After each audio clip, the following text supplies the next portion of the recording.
I am going to talk about energy. I'm going to tell a story about humans and energy.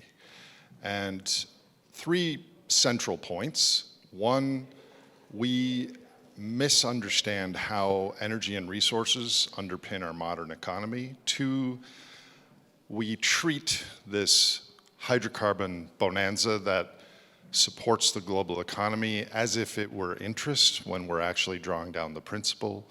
Three, there's such a thing as energy fungibility or energy properties, and other things that produce joules might not plug and play with our existing system. This is like the 10th or 11th talk I've given in the last month. And yesterday I gave a talk to some of the Board of Regents at UC Santa Cruz. Last week I talked to 15 and 16-year-old 11th graders. I talked to philanthropists, retired politicians, and I was thinking this morning that this group might be the most important audience for the message that I have to say. So with that, I have about 100 slides. I'm going to talk quite fast. Each slide, there's about a 30-minute story that could back it up. So I'm going to talk mostly about the story that brought us here, the situation, the implications for our world, and I don't know a lot about your work. I did work with Homeland Security on a project which I'll briefly discuss around 10 years ago, but what is the implications for risk management, FEMA, DHS, and CHDS? Okay, the story. Here's a famous Einstein quote that a lot of people don't know. If I only had an hour to save the world, I would spend 55 minutes defining the problem, then 5 minutes finding the solution. I've spent the last 20 years since I left Wall Street defining the problem, and I have a network of social and natural scientists around the world, and what I'm going to present today is its synthesis, not so much my work, but I'm integrating the work of others. So we live in a world where we have rewarded reductionist expertise, and we have islands of expertise on different topics separated by oceans of nonsense or incoherence. Expertise is essential, but we rarely fly up high enough to see how the whole picture fits together. In the picture, the parts, the processes, all do fit together. And that's what I'm going to try to talk about today. So the human ecosystem is, we take energy and materials and we invent and create and innovate ideas to create products, and we represent those by financial markers, dollars or renminbi or yuan or euros. And we do this all to generate the same feelings of our successful ancestors, and the whole thing produces waste. Okay, so let's talk about energy. Energy is the currency of the natural world. Animals were the first investors. Those animals that could get an outsized caloric return for their caloric investment have evolutionary advantages. The same thing with human societies. Every single good or service that results in GDP in our global economy requires energy to invent, to mine, to create, to refine, to deliver, to run, to repair, to dispose of. Every single good in the world economy started somewhere with a small fire. And so energy is primary. We have energy primacy in our economies, but our economic system doesn't really treat it like that. Here's a picture of me on my farm in northern Wisconsin. I do the work of around, on a good day, 1/10 of a horse. This is my horse Binga, who on a good day does the work of one horse. This is my little Rhino utility vehicle, Yamaha, that with some gasoline does the work of 45 horses. And this is my truck with a little bit of diesel fuel. It can do the labor of 300 horses. So a barrel of oil, which an hour ago I checked the futures market, is $73 a barrel of oil, contains 5.7 million BTUs worth of energy potential. And if you translate that into work, it's 1,700 kilowatt hours of work potential. Dan or Heather or Glenn or I doing physical work, or anyone in this room, generate around 0.6 kilowatt hours per day. So if you do the math, it works out to a barrel of oil that we pay $75 for does 4.5 years of physical human labor. So the next time you fly to San Jose or San Francisco, like I did, imagine 100,000 horses pulling that jet invisibly across the sky. Jet fuel comes from crude oil. Right now, the world economy uses 100 billion barrels of coal, oil, and natural gas in oil equivalent per year.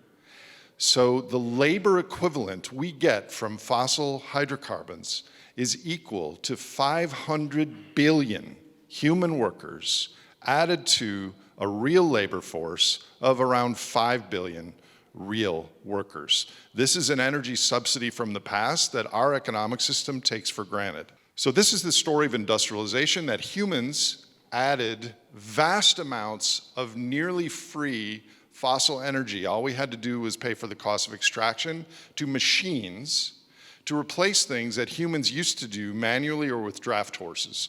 Shown here is a spinning loom in the upper left, the steam locomotive, and today aluminum smelting, which is a very energy intensive activity. So I live in Wisconsin. It's a dairy state. So in the old days, we used to milk cows by hand. And this is a mathematical model, but it's reasonably accurate, where you make $5 an hour milking a cow, and it takes 30 minutes to milk a cow. The middle graph shows that if we have a parlor technology where humans help but machines do most of the work, the wages or the profits go up to almost $20 an hour, but you're using 180 times more energy in electricity in the machinery. And now there are fully automated milking machines that use 400 times energy that a human does. But since the energy is so cheap, that in turn also raises the profits or the wages to the employees, or it has a reduced price of milk to the consumers to almost $25. This really is the story of industrialization. Any industrial process in our world is something like this. Now, what happens? Look at the blue bars. That's the graph I just showed you. This is the blue. When energy prices increase, the orange, from 5 cents a kilowatt to 10 cents a kilowatt hour, there is a slight decline in the middle scenario of your profits, and there's a large decline in the highly energy intensive scenario on the right. But when energy prices triple, there's of course no change in your wages when you're milking cows by hand. There's a further drop in the middle scenario, but in the highly energy intensive scenario, you are now operating at a significant loss because you've built a system that requires huge amounts of energy that you built maybe when you expected energy would be cheap and abundant forever. And what's happened, this is real life in Germany and Europe right now because of what happened with Russia. There's thousands of chemical plants, manufacturing plants, smelting plants that are either going out of business or are going into more debt because suddenly natural gas inputs to their system are much more expensive than they had planned for. So this all explains the last 150 years of our existence, our economies. Higher wages, higher profits, lower price stuff, and more people times higher goods and services consumption per person. If you take the size of number of people times goods and services now versus the year 1500, 500 years ago, the human economy is 1,000 times bigger. I have an MBA in finance. I spent 2 years at the University of Chicago. The word energy was never mentioned. In economic textbooks, they say that $1,000 worth of energy is the same as $1,000 worth of microphone or clicker or LaCroix water or coffee. But energy is special in the contribution it gives to society. This graph in the middle shows a standard Econ 101 graph that shows we have households that demand things, and the firms listen to that and they create things, and there's this virtuous market that propels the system forward. What this model neglects is the source of what creates these products and the sink, which is the waste capacity of Earth's natural ecosystems. So our society is energy blind. We conflate the dollar value of energy with the work value that it provides for us. And in most cases, we don't include the value of pollution at all.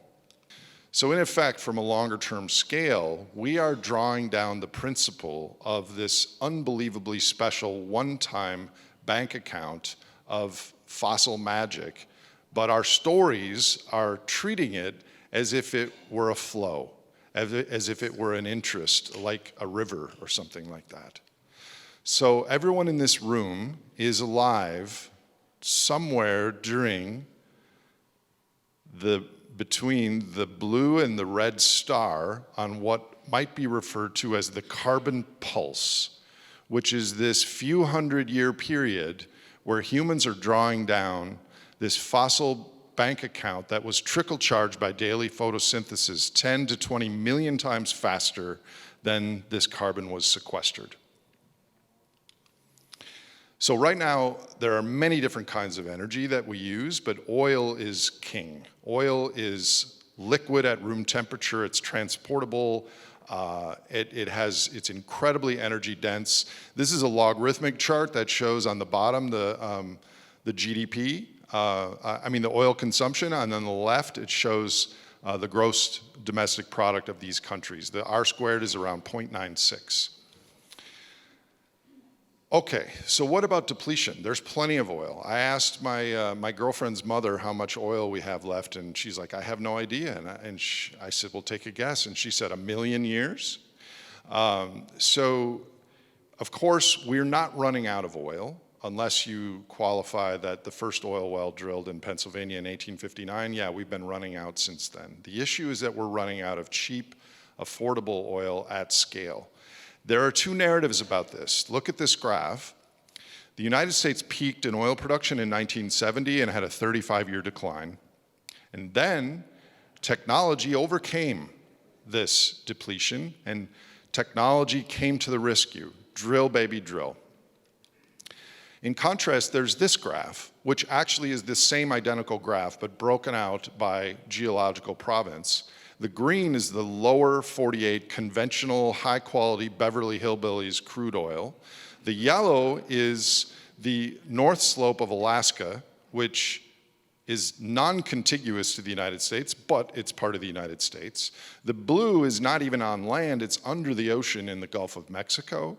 And the red is the light tight oil, or shale oil, in the Permian, the Bakken, etc.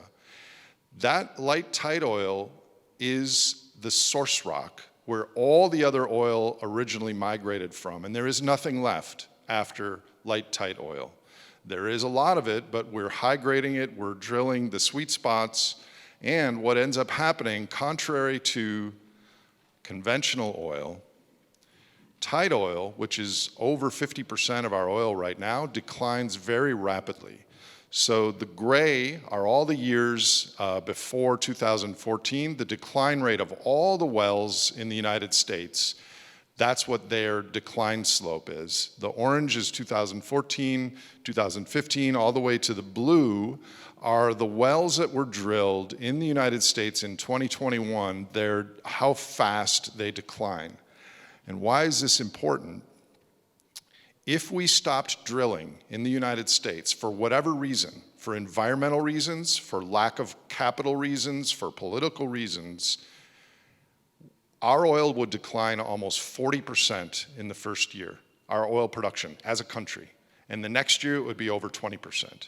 So we are having to run faster and faster just to stay kind of in place. Okay, so a lot of the things that I'm saying here today, if I would have been in this room 2 years ago, you probably would have thought I was kind of some fringe guy in his basement. Maybe not, but Russia, Ukraine, and what's happening in Europe makes this all the more believable. We are facing these issues now, and they seem, the energy blinders are being ripped off, especially if you live in Europe. So there are many oil-producing countries in the world, but many of those countries use a lot of their own oil internally. So there are far fewer oil exporting countries. The graph on the right shows all of the world exporting countries. Note, the United States is not on there because we are an oil importer. But the reason I show this to a DHS audience, and yesterday there was talks about nuclear risk, etc., Russia produces way more oil than it consumes, and it exports it.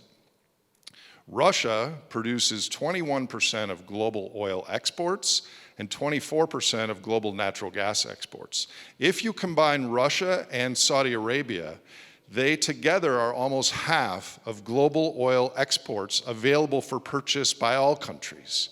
And so you can start to see the importance of President Biden going to Riyadh and being snubbed a little bit by Prince MBS and Xi Jinping going there and Putin, et cetera. This is the highest stakes of a biophysical phase shift where we have told stories about our society from a technology and a money perspective when it's natural resources, particularly energy, particularly crude oil, that are the master resource powering our world. What about renewable energy? There's plenty of things with nuclear and solar and wind and geothermal, and all of these can play a role, and I'm just going to briefly talk about a couple of these things right now. Most renewable technology is a misnomer. The sun and the wind are renewable. The devices that we build to harvest the sun and the wind are about as renewable as a pickup truck. An oak tree is renewable, a chicken is renewable, but solar panels need to be rebuilt every 20 or 25 years, so at best we could call them rebuildable technology. Another challenge with renewables is only 20% of global energy use is electricity, and most alternative technologies produce electricity. Yes, it's true, we can shift a lot of things to be more electric. Some things we can shift at only a very high cost, and some things like bunker fuel, transporting giant tankers in the ocean, we're probably not going to be able to shift at all. Another key point is, other than 2020 and COVID, other than 2009 and the great financial crisis, other than a few years in the 1970s, World War II, the Great Depression in the 30s, every single year, we as a society have used more energy than the year before. And so all of our hopes and dreams and techno plans about the future are subsidized by this giant pulse of fossil helpers being added to our system. And what happens when those fossil workers start to decline? When instead of 500 billion helpers to the global economy, we have 470 billion, or 420, or 300. This is not thought about because it hasn't happened in the lifetime of everyone in this room. Another challenge is, yes, at the margin, adding some solar panels to Santa Cruz or Monterey is cheap. But if you look at the full system cost, which includes either the batteries or the backup needed in case there's big storms and no sun for a month, or the fact that we need natural gas plants as a backup in case something happens, and we have to include the full cost, all-in cost, they're more expensive, which doesn't mean they're not important and not useful. It just means that we're going to get less benefits, back to the milking example. And finally, if you're concerned about climate change, which I am, renewables so far have not helped the situation at all. In fact, I could argue that renewables have made the situation worse because we are growing the total amount of energy faster, much faster than we're growing the amount of renewable energy. So our emissions are still at an all-time high, and I'm going to explain why that is in a minute. Okay, real briefly on materials. Materials are also quite relevant. This is one of my students drew a flashcards. I have 80 of them. We're coming up with a little book on here, and I kind of liked the graphics of this. But when you think about GDP, every single thing that contributes to GDP requires energy, materials, and technology. Well, the energy and materials, look at the orange line here, is GDP, and the blue line is the global material footprint over time. So some countries, like the United States and the United Kingdom, we get more energy efficient over time, and we use less energy to generate the same amount of GDP.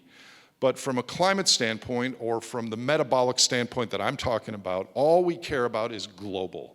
And globally, GDP and energy are over 99% correlated. You want to grow your economy, you're going to grow your amount of energy by 99% globally. Materials and GDP are 100% correlated. If you double your economy, you're going to double your need for copper, lithium, timber, things like that. Now, there is a big push in Europe especially, but globally, to decarbonize our economies. But in the process of decarbonizing our economies, we're going to need massively more minerals like lithium and cobalt and nickel and copper.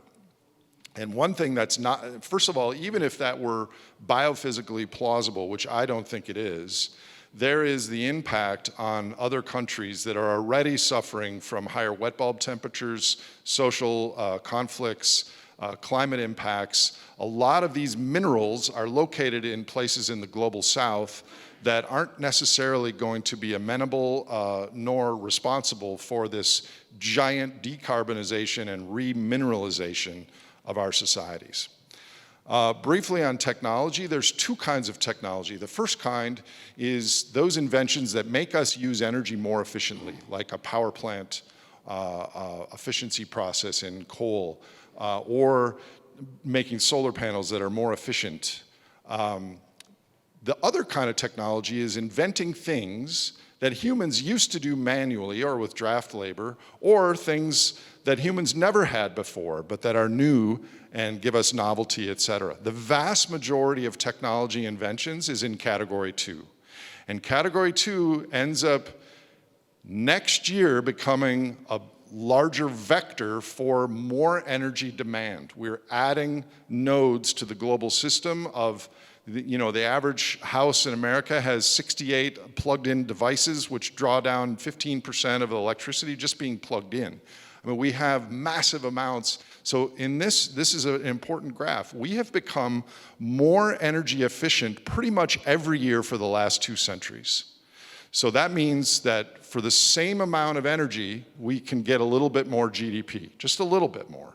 So we are getting smarter, we are getting more efficient, but the other colors in this graph show our total global energy use.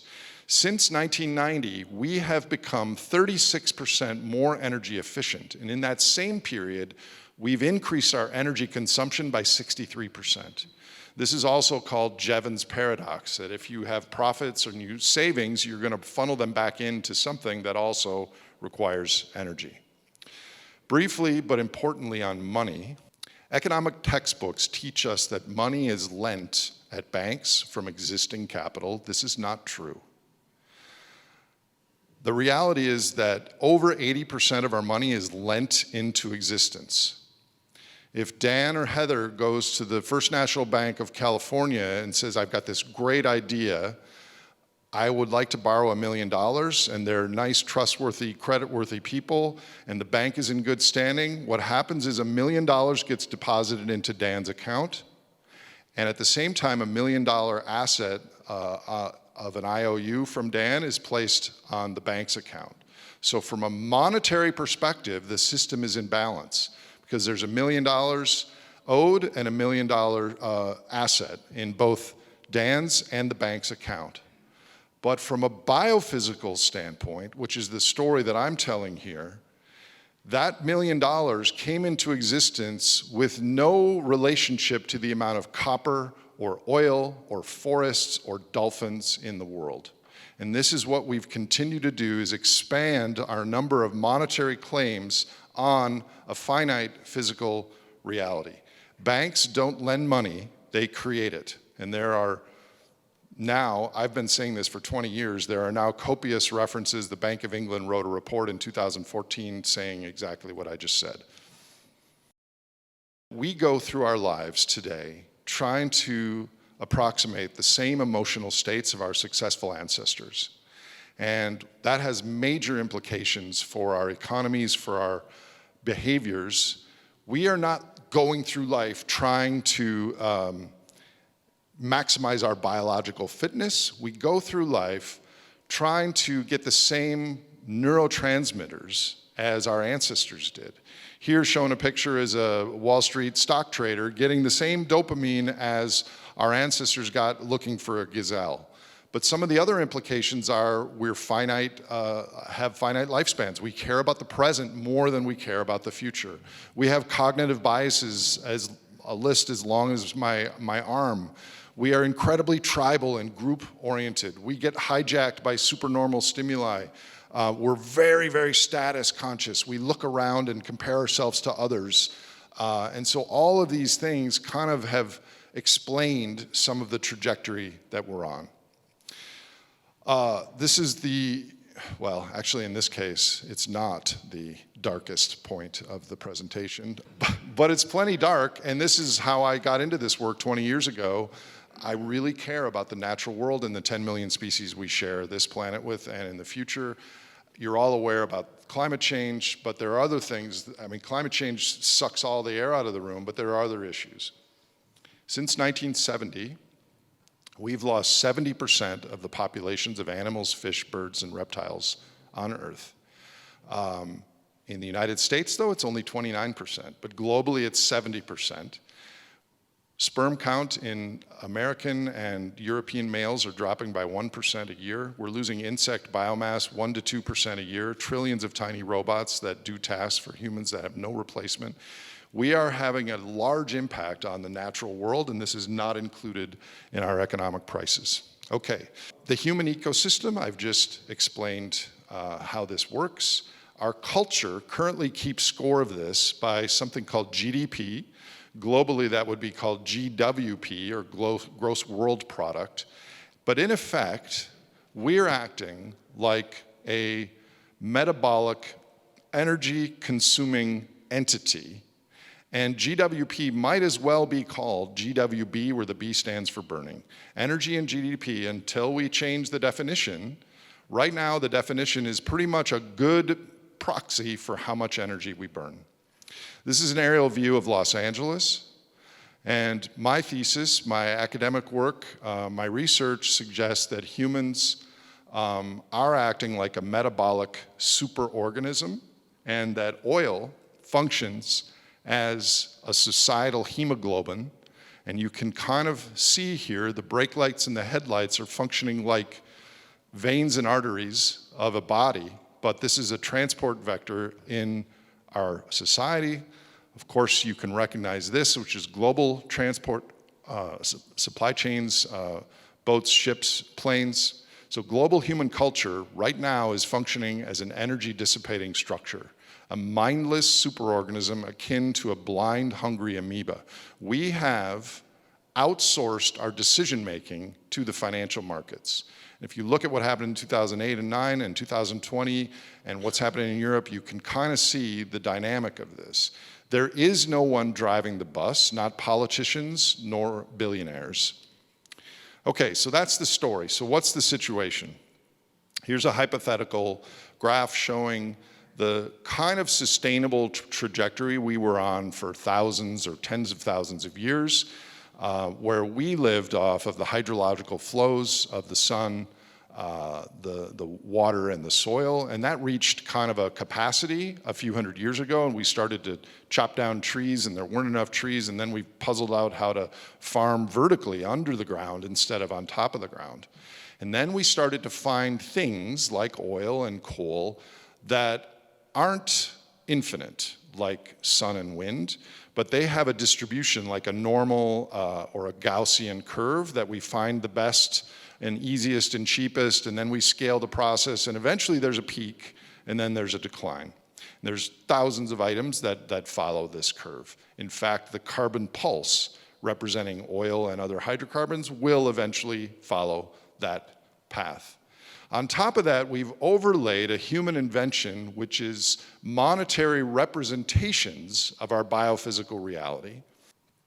So our system grew so fast the last century that we ignored the early economists from 150 years ago that had land and land productivity in their models, and everything got parsed down into capital and labor. And using the social invention of credit, we globally pulled resource consumption forward in time.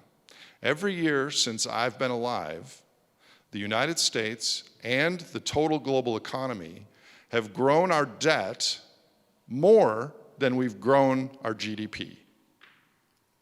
But since that's happened, since my entire life, it just feels normal.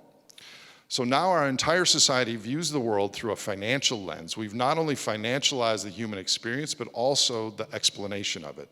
All key decision makers in our world are expecting this black line to continue, while this black line, shown in the red circle hypothetically, is gradually but with rapid speed picking up, decoupling from the red line. There is no credible institution or government body or corporation globally that is specifically planning or discussing an end to growth. And I've met with many people at the Federal Reserve 10 years ago, and I've talked to people at DHS about this, and maybe over a beer, people will say that, but publicly at a G20 meeting, at a G7 meeting, at a cabinet meeting, we don't say these things. But growth is really an anomaly in human history, especially the growth that we've had the last 150 years, especially the growth we've had in the last 50 years.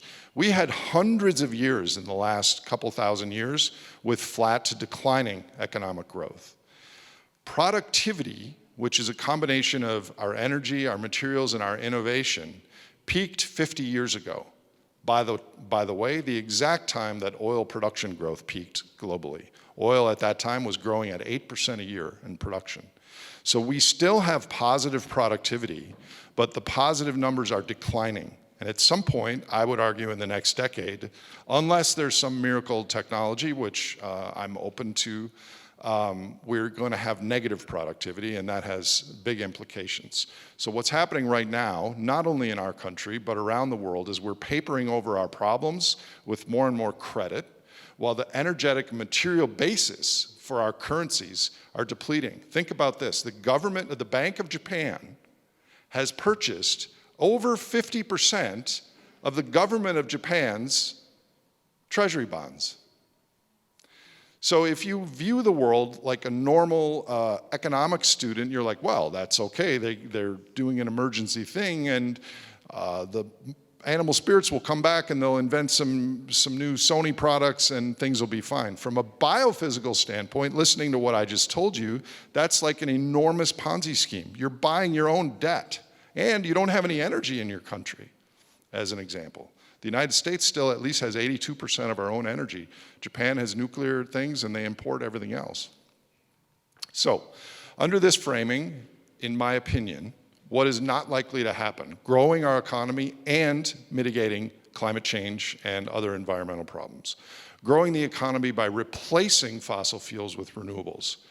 Culture en masse choosing to leave this carbon pixie dust in the ground is not going to happen. In Germany now, one of the most environmentally progressive countries in the world, they are reopening towns that had mothballed coal plants. So suddenly, decarbonization has been replaced by energy security. Governments embracing limits to growth before limits to growth are well past. Under this framing, what is likely to happen?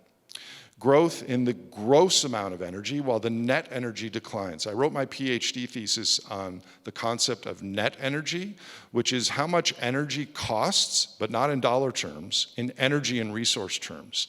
And our culture is suddenly about to get awakened that energy is important, and that's good. because maybe we'll invent something or we will conserve or make better decisions. But there's a risk there that we'll focus on the gross amount of energy. Look at this process, it produces energy, but we neglect the subsidies and all this input chain over here. And what ends up happening is a larger and larger fraction of our economy gets directed to the energy and material sector, leaving less for hospitals and Disneyland and arts and education, et cetera. Massive money creation and financial market support, especially by recessions, by governments. In my view, one of the next recessions is going to be a depression, and I'm going to get to that in a minute. Basic income and support, because of the wealth and income inequality, we're going to need to support the lower 2 quintiles of society and even beyond that. Probably a rightward shift in politics because people are used to the homeostasis of their lives and they're not going to want change, especially when the change is more difficult. A reduction in global environmental regulations. I just mentioned what was happening in Germany. In effect, we are going to be pedal to the metal until, and we're going to kick every can possible until the road is full of cans and we have no options. So what does the future look like? I think there are 2 general scenarios. But first of all, let me take a step back. Some of you may be thinking, this guy is a neo-Malthusian. Well, Thomas Malthus lived 200 years ago, and he was wrong. For, among other reasons, he didn't know about fossil fuels. So his linear versus geometric clash of food production, all of a sudden we have 500 billion additional workers because of technology access this carbon pulse. Paul Ehrlich, who I know, wrote a book called The Population Bomb in 1969, saying many of the same things. He was also wrong because he didn't know about globalization and the move to least cost areas of production in the world, nor did he know about debt, the social construct of borrowing and consuming today what we would have consumed in the future. We hit another block in 2009 where the central banks of the world had to take over the model from the commercial banks and just give artificial guarantees, low interest rates, too big to fail situations, all that. We hit another thing in 2020 where there was the bazookas of stimulus, which people spent on cryptocurrencies and other things. How many more of these innovations or can kicks are left? Personally, I think one of the next innovations is going to be in our minds, that we don't need all this energy and stuff to be happy, but that's getting into woo territory, so I won't bring that up here. But here's the math. If we grow at 3% a year, which most governments in the world expect, we will double the amount of energy and materials of all time in the next 30 years. And we will double it again in the 30 years after that. So if you have a teenage son or daughter, by the time they're 80, under current trends, the world will use 4 times the energy and materials as it does today. Is that possible? Is that desirable? My opinion is that that is unlikely to happen. And that's why I'm here today, is because we have to prepare for the alternative scenario. But it's possible that if we have innovation, and that innovation offsets the depletion I was talking about earlier with oil, that we will continue to grow the global GDP. And remember that GDP is the income stream that's needed to both service and maintain and pay off our debts. But I refer to this trajectory as a Mordor economy, which is that more and more of our economic activities are directed towards the energy and mining sector. And because of our awareness of environmental problems, more and more of our economic activities will be directed towards the remediation of environmental problems, shown here as flying vacuum cleaners around Mount Doom. The other scenario, which I've named my podcast after, and it is not a collapse, it is a simplification. Humans historically solve problems by building complexity. Complexity requires more and affordable energy. If you are not able to increase your energy, then eventually, like many civilizations before us, you have to biophysically simplify. And so with the removal of free and cheaply available credit with more costly, but still plentiful, oil, coal, and natural gas, and with full system cost of renewable energy, we are not running out of energy. We are running out of enough energy to maintain our financial musical chair situation of monetary claims. The developed world right now has 380% debt to GDP. So if you are an individual human and you make $50,000 a year, you owe the bank $180,000. But for the last decade or so, you've only had to pay them 1% a year. But now that interest rates are going up to 5 or 6% or wherever, suddenly the bank may say, we're not going to loan you any more money, so you need to tighten your belts. So this is what I brought to Homeland Security in 2012, and I spent 6 days in an airplane hangar in Santa Fe, New Mexico, because I didn't have security clearance, and this wasn't their problem. Ultimately, they believed in this, but it wasn't their problem. And my question when we concluded was, whose problem is it? So this scenario, I think, is highly plausible, not inevitable, but highly plausible that we have a 30% drop in GDP globally, which in the United States would bring us back to 1993 levels. So the unspoken scenario, you can see why I'm not invited to talk shows or dinner parties on this stuff. But what does the USA and Earth look like? What is the destination that we might be? What is the Emerald City in this scenario? What is the scale, the size of what we do? What's the energy mix? Is it some combination of nuclear and small modular reactors and the remaining oil? What is our cultural aspiration? Right now, it's let's make profits and have fun. There is not an aspiration beyond that. Is it serfs and billionaires? Is there more equality? Do we care about the environment? Very importantly, what is the governance structure? Between here and the road to the Emerald City, as risk experts, you are all conversant in this way of thinking, in this language. There are many roadblocks and road close signs between here and there. The first one is trust in media and a functioning government. We were just talking about AI. We didn't really get into social media and the polarizations of society, keeping the social contract alive. Unless we can do that, we can't even talk about these things.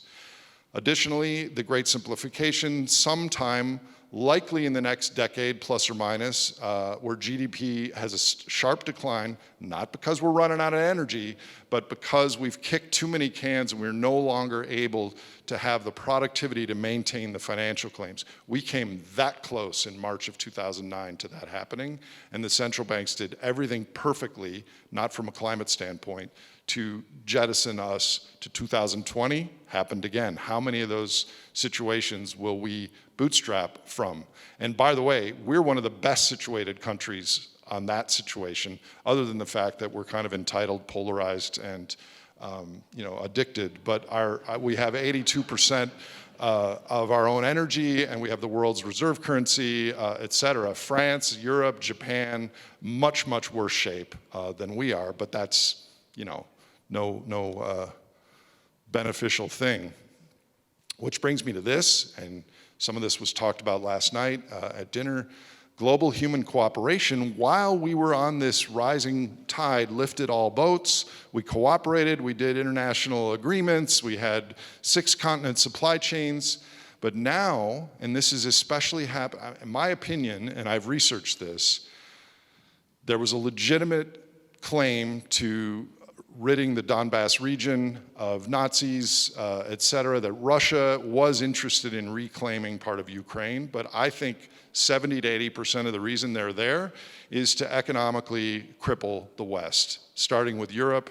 And because Putin wrote his PhD on energy, he understands the biophysical story of that energy is the master resource.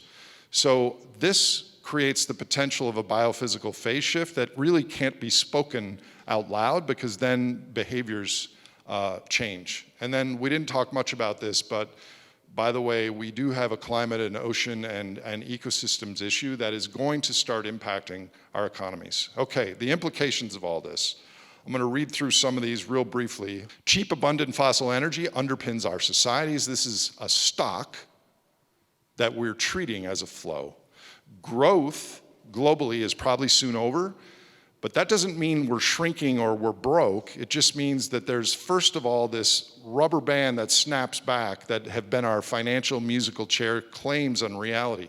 Money is a claim on energy, and debt is a claim on future energy, and we don't have enough energy to pay back all the debts in the world. Having said that, we do not face a resource shortage, but rather a longage of expectations. The average American consumes 2,300 kilocalories per day in our bodies.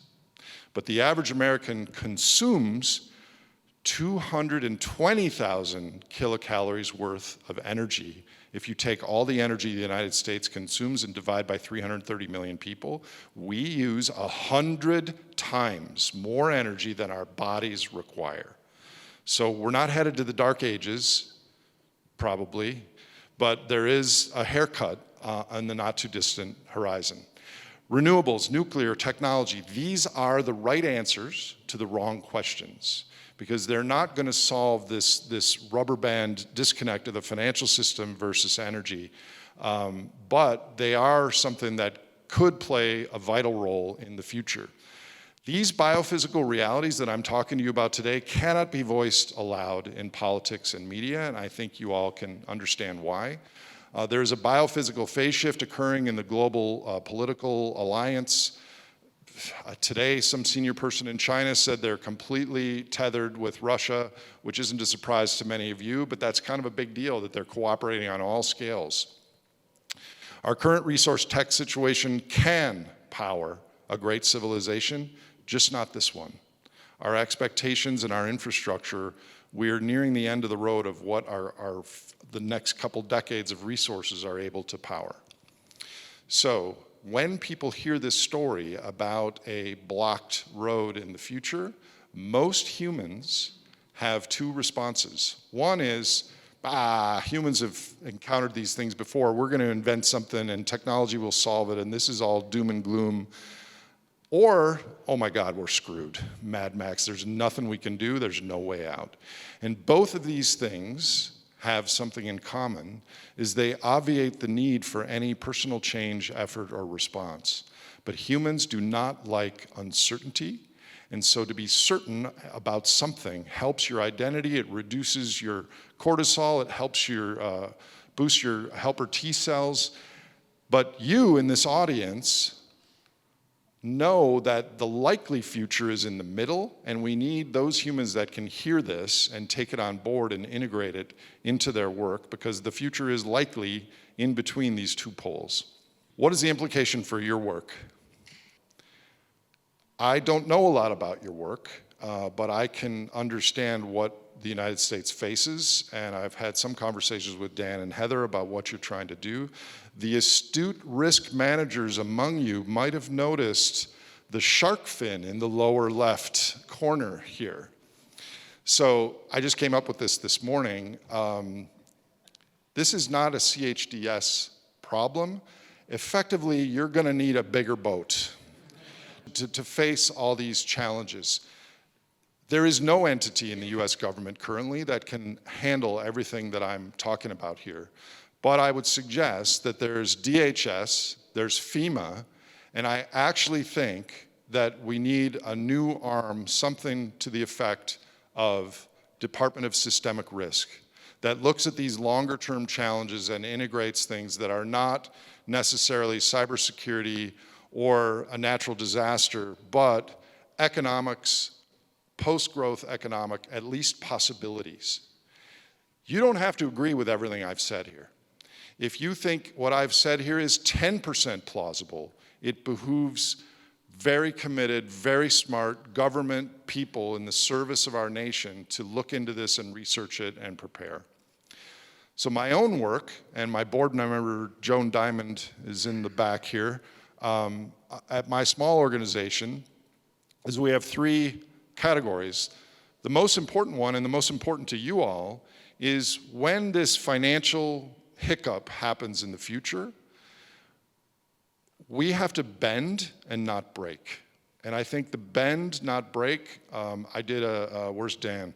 I did a podcast with, I did a 9-hour podcast with Daniel Schmachtenberger, who's a Game B person, all about bend versus break. What's coming doesn't have to be a disaster unless we break. And break would be letters of credit, complex global supply chains, just-in-time things start to spiral out of control, and then we lose the social contract, and people working at nuclear plants can't even fill up their diesel car because their credit cards don't work. I mean, there's a huge list of things that has to be looked at here on bend versus break. I'm going to talk about one or two. We also need to stabilize our population, not our numbers of population, that's a separate story, but like away from dopamine and satisfaction and pleasure towards more community and healthier food and local supply chains and things like that. We need different ways of living with each other, commensurate with the future I've said. And here, protect might be protect our populations from a DHS perspective. My reason for including this is to protect the natural world and what is sacred and the people, the non-people that are along the ride for us. But in all these issues, there are two main questions. The first question is, where do we want to go? What is the destination? How is our food system going to be with less fossil fuels? How is our global supply chain going to relocalize? These are all interesting questions about the end destination, but the more relevant question is, how do we get there? Those are two separate questions.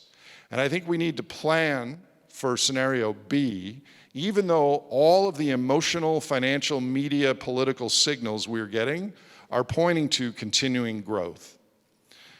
And I think your group has a chance to structure the things that would be at the juncture of C to avoid breaking towards bending.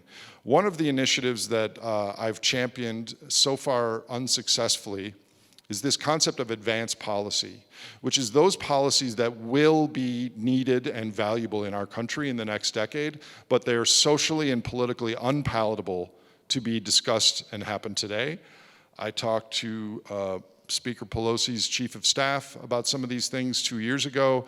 These current leaders are too busy playing whack-a-mole with the problems of the day to look into the future. So I really do think that someone in the government, whether it's DHS or FEMA or HHS or who is responsible for these sort of things, to create break glass in case of emergency plans that if these events come to place, what is the response? And so these senators and leaders that are in control at the time, they're like, well, we gamed this out 5 years ago. And I attempted this. I have quarterly calls with 25 former senators, governors, and congressmen. I've done these workshops. I've led workshops in Europe. And now, not the environment, but this will be the scariest part of the presentation. We did a workshop outlining this plausible scenario that sometime in the not too distant future, there's a global financial crisis. No central bank or government interventions are able to stop the deleveraging. We've gone from a too big to fail situation to a too big to save situation. The United States could not bail out France. It's the week after a G20 emergency meeting led to complete restructuring of all major banks. Almost all banks are now government owned. Key facts, bank lending has stopped. Savings have lost 90% of their value. The S&P has crashed. People are becoming unemployed very fast. GDP is about to drop 30%. Crude oil, despite it being less available, has plunged to $10 a barrel because even though we have less oil, people's ability to afford it has declined faster than oil decline. All prices are shrinking rapidly. Important point, at this moment of this musical chairs, everything else is intact and working. All our machinery, all our technology, all our human capital.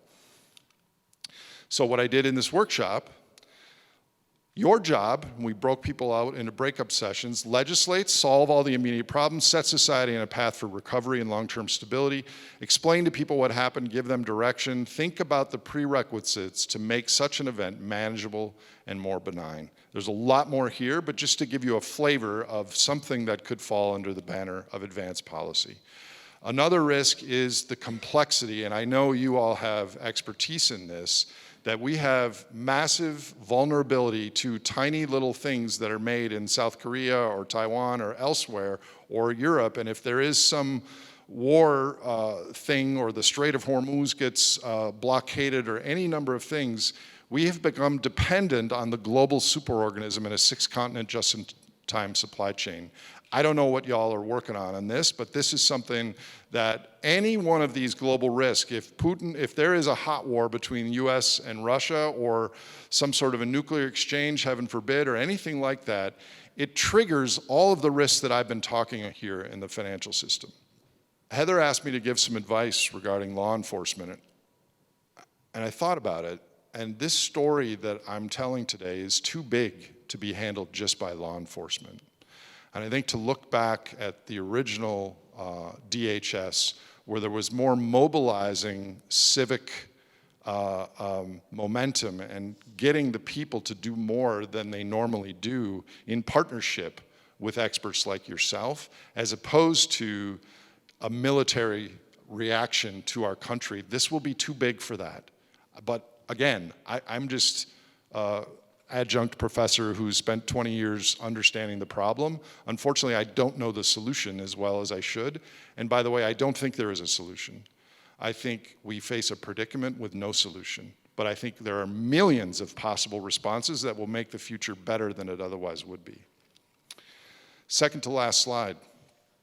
When a system is far from equilibrium, small islands of coherence can shift the entire system.